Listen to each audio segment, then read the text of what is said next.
You better lock it up. You better lock it up. No, you lock it up. You lock it up. Lock it up.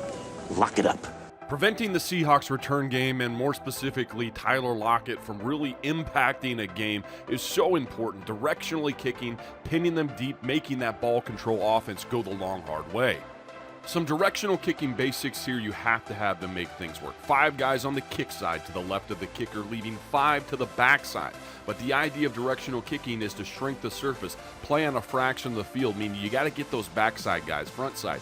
You need an edge to the right, and you need a deep when well-placed ball to the left. Twists and lane exchange elements are an important part of this, but we'll return to that later. First here, let's look at kick depth. Nicely placed ball. This gets your kick coverage team to the 30-yard line relative to when the kick is caught. Here we're circling that guy involved in the twist earlier, and watch the problem that can happen when you get too far out of your lane. You vacated, taking the twist too far, and created an alleyway that Tyler Lockett will hit and get each and every time.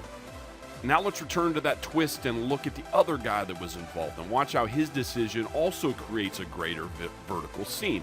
He goes wide to the right, the other twister goes wide left, and now you've got this funnel, and it makes it an easy visual decision for Lockett. He's simply got to run straight ahead and get it in a hurry. This play a great example of a perfect ball being undermined by poor lane integrity.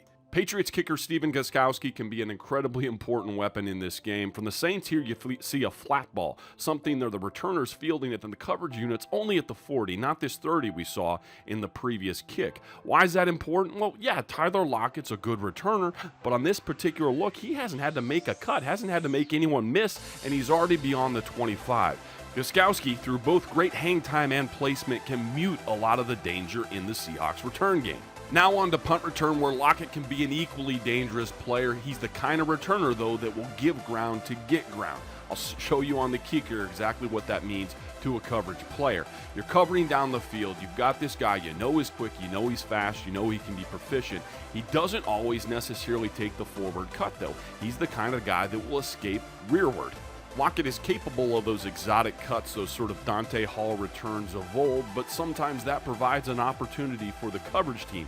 If you play leverage, anticipate these kind of cuts, you can get some negative plays. In saying that, it's critical to understand how often Lockett makes the first guy miss. As a coverage player, you have to come down under control. That first guy is often the difference between a great return and nothing. So you go down the field here, a guy gets out in free space, but he takes a shot. He's not the kind of guy to take a shot against because he's so slippery. He has the ability to cut away from you, so you have to break down. In the event you don't, in the event he gets running, and now he's in his environment, out in space, making one-on-one cuts against guys who can't get him down. This is where he really thrives. You look at this Seattle offense, are they going to be able to go 80 yards and keep pace with the Tom Brady-led offense? Probably not. But if Seattle's able to get some of these chunk plays in special teams, they greatly increase their odds of keeping pace. Huge factor in this game.